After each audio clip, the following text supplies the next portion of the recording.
bring some kids stuff, some clothes and whatnot. So we're going to take a little look around, man. Let me see what one of these houses are.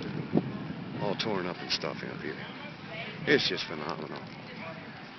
Hurry, sir. Look at the people. They're worn, man. The people are worn. They're tired.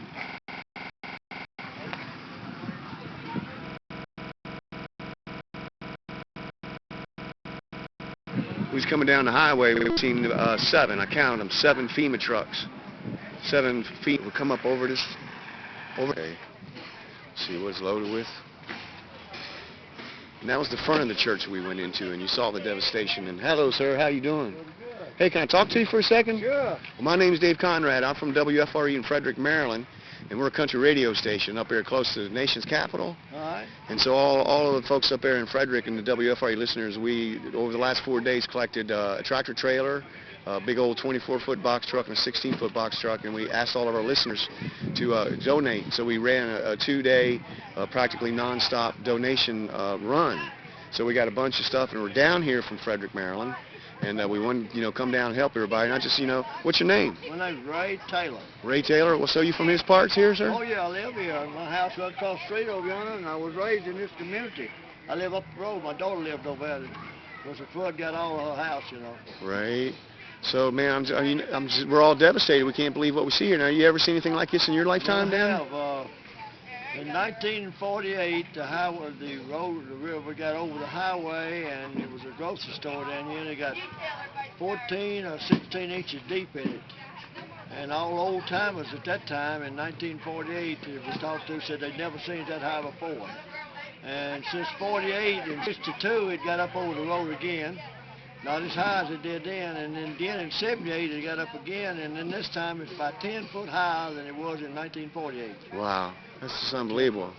I mean, I'm devastated. Everybody's losing. It looks like everybody lost everything, right? Everything, they sure did. And then I found out that those that have insurance or had insurance, it only covered the structure. It didn't cover anything inside the house. If you had flood insurance, it covered the structure, but most people don't have flood insurance. Right, because no reason to have to think about it, right, up in here. No reason at all. Right. And the insurance adjuster was here on mine this morning, and the only thing we could possibly hope for is a little roof damage that causes to leakage in there in the ceilings. And it damaged the ceilings by the roof leakage because of the rain and wind and hail and stuff like that. But for the flood that rose up and got it, nothing.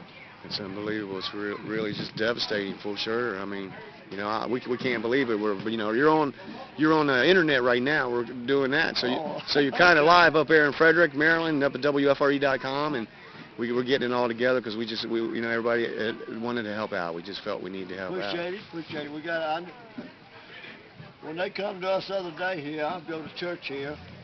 And it was about 4 of us here, and they come and wanted to know if it would be okay for them to set up tents and do this. I had no idea what we was getting was going to happen. But the people that turned out from everywhere, well, you just see how much stuff is here. And donating, and people working. People took it. In fact, the community took the machinery like backhoes and bobcats and cleaned off the bridge, cleaned off the road, the chainsaw, cut the stuff off the bridges and stuff, trying to get the highway back open. Right, so the community just jumped on in there and got it done, right? Did, yeah, always. It was something amazing. It just breaks your heart to see what's happened, but it just makes you so proud the way the community's pulled together. And I'll tell you, if it'll make you feel any better, when we was coming out here, I counted 7 FEMA mobile units were on their way down the road coming over to this part over here. So it looks like pretty soon FEMA, federal assistance. I think the FEMA man's in this area right now. Oh, he's here then? He's in this area. He's probably up on Dog Creek, and of course it hit Dog Creek, Mountain Creek, Highway 70, Kingston Springs Road, and all around everywhere. Right. It's something nobody never heard of or seen. Right. Well, and Mr. Ray, I went inside the church here now. Boy, that church it's gone. They're tearing out the floor. How old church? Church was in 1951 we opened the church. Because I was born in 36, and because I helped all the people around here and run around here and done what I could, but I was just a small kid when they built the church. Right. And back in 1951, we've been here ever since. This is the first time anything like this ever happened. Well, I'll tell you, so Beautiful walls in there, and I all can- that was so beautiful and everything. It's, you know, as soon as I walked into the church, even though it's totally gutted, I got that feeling. I could feel that this was it still is. I mean, I know y'all are going to rebuild it and just Oh, yeah, keep yeah. moving along. There's no question of that, right?